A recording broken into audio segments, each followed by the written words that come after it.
Chances are the home you're in isn't worth what it used to be. You may not have indulged in the real estate bubble with its liar's loans and Wall Street greed, but you were stuck with the bill. Home values have dropped so far so fast that nearly 25% of mortgage holders today owe more than their house is worth. And with unemployment so high so long, many face foreclosure. If you thought your home value couldn't drop any more, have a look up and down the block. You might say, there goes the neighborhood. The new threat from the Great Recession is the sudden surge in the number of abandoned houses. Vacant homes have become so ruinous to some neighborhoods that one city, Cleveland, decided it had to find a solution. The story will continue in a moment.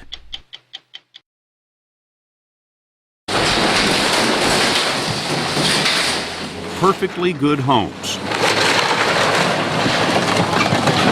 worth $75,000, $100,000 or more a couple of years ago, are being ripped to splinters in Cleveland, Cuyahoga County, Ohio. Here, the Great Recession left 1/5 of all houses vacant. The owners walked away because they couldn't or wouldn't keep paying on a mortgage debt that can be twice the value of the home. Cleveland waited 4 years for home values to recover, and now they have decided to face facts and bury the dead. Why destroy them? Jim Rokakis, a former county treasurer, showed us. We're looking at a neighborhood that has almost as many vacant houses awaiting demolition as there are houses with people living in them. We have one here, one here, one there. Rokakis is leading the effort to tear down thousands of abandoned homes because they're rotting their neighborhoods from the inside out. It often starts, he told us, when a vacant house becomes an open house to thieves. It's a nice house from the roof to about here. And then down here, it's been ripped to pieces. What's going on? Well, this is typical because this is as high as they could reach without using ladders. They've ripped off the aluminum siding, which you'll see on most of these houses. The aluminum and the vinyl siding comes off. It's getting about $1 a pound. Essentially, foreclosure scavengers have been through here. The thieves have gone high-tech. They know when evictions are occurring because they're posted online, and they will follow the sheriff. They're usually there that afternoon or that evening. So in here, what you're going to see, well, I guess they took everything, including the proverbial kitchen sink, right? The sink is gone.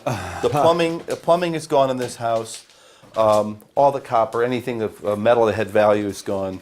The furnace is gone. The light fixture is gone.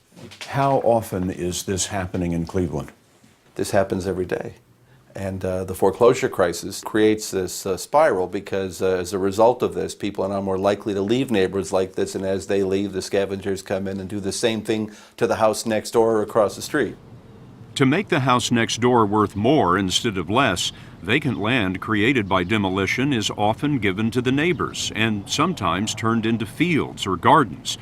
Cleveland and Cuyahoga County believe that only by turning the failures of the Great Recession into green space can they stabilize the value of what's left. Otherwise, the scourge would keep spreading.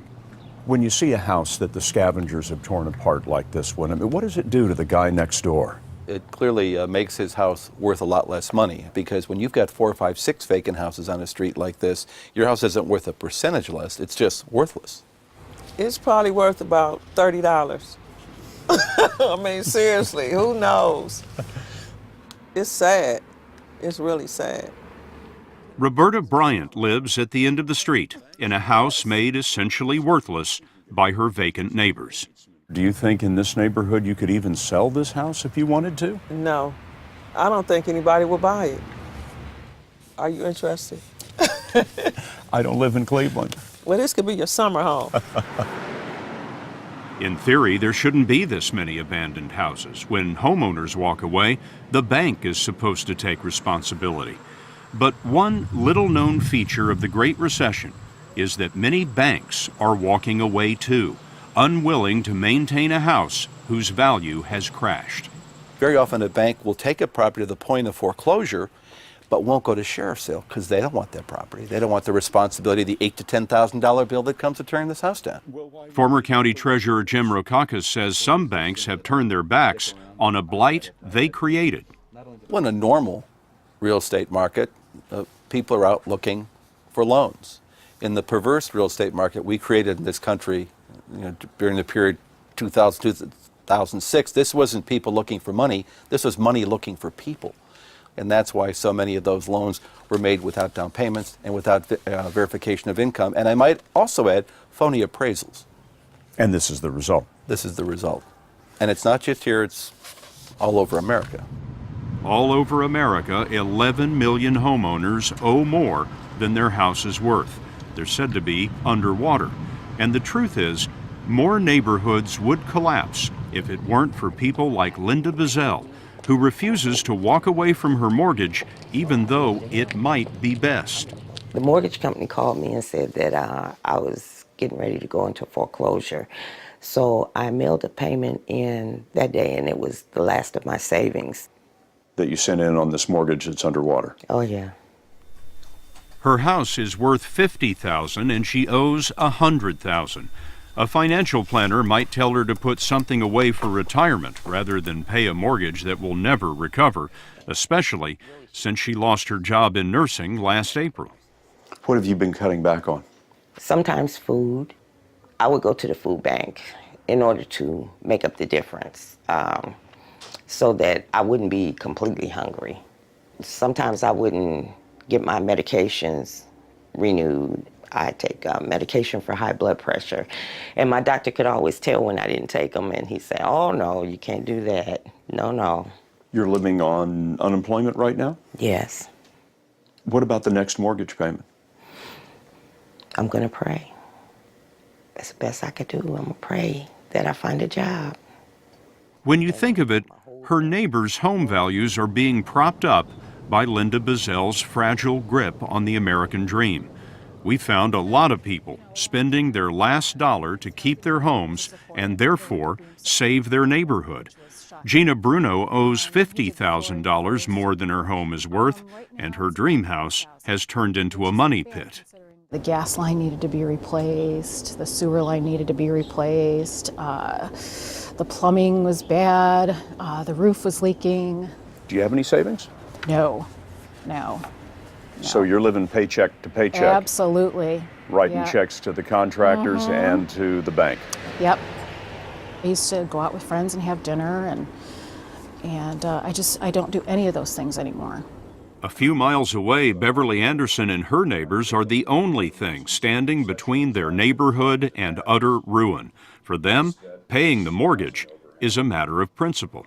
That's just how I was raised. Once you sign it, it's a contract. You uphold what you can for as long as you can. These folks bought the first homes in what was supposed to be a 100-house development outside Cleveland called Cinema Park. But the developer went broke in the recession, leaving just 6 occupied homes, surrounded by empty acres, roads to nowhere, and fire plugs with nothing to protect. Immediately, when the boards went up, all of our mortgages went underwater. Our hopes, our dreams, our savings. Norma Scott's predicament is typical around this table. $200,000 mortgage, $100,000 house. Still, all but one of these neighbors plan to keep on paying, including high school teacher Monica Hubbard. Because I signed on the line. I made a promise, I made a commitment, and I can still afford it, basically. You know, there are lots of people all over the country, many thousands of people who are mailing the keys to the bank and walking away. They can't figure out how it makes sense to put more money into a mortgage that's underwater. Can't speak for them. I can only speak for me and my reputation that I have to uphold. Your signature means something. It does. It does.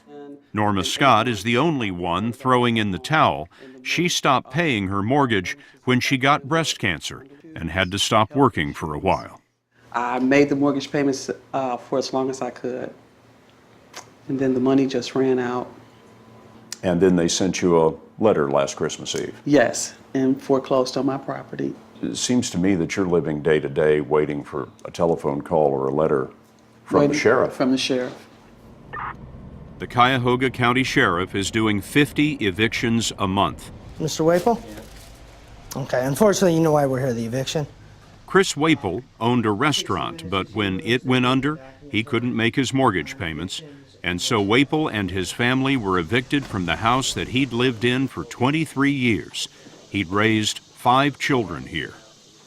That was more than 3 months ago that Chris Waple left this house, and it's still vacant. There's not a for sale sign in front of it because the realtors tell us that if there are too many for sale signs in one block, it makes everything harder to sell. Just 4 doors down, Graham Jarvis learned that the hard way.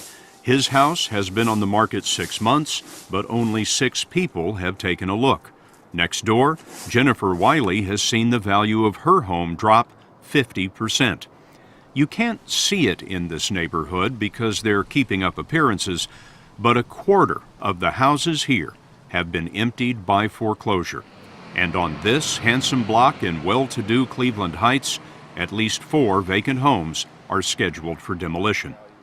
Former County Treasurer Jim Rokaka says banks could stop the wrecking crews if they would only reduce the loan balances on underwater mortgages.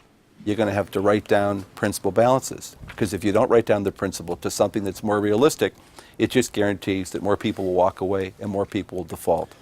Look, you're asking the banks to write down the principal on these houses, to take losses in the millions, if not billions of dollars. Oh, hundreds of billions. Why would they do that? Aren't you better off, let's say, on a $150,000 mortgage, preserving $75,000 in value, as opposed to letting that house go vacant, possibly seeing the house vandalized, and drop to a value well below that?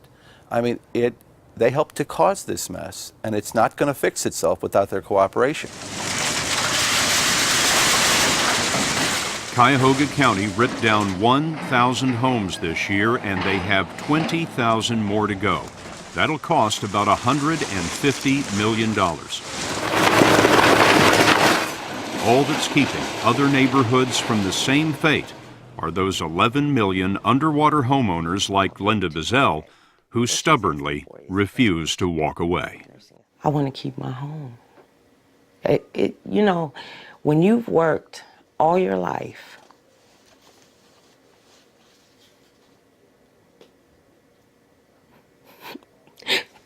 to get the American dream, you don't want to just walk away. You don't want to do that. You do whatever it takes to keep what you have.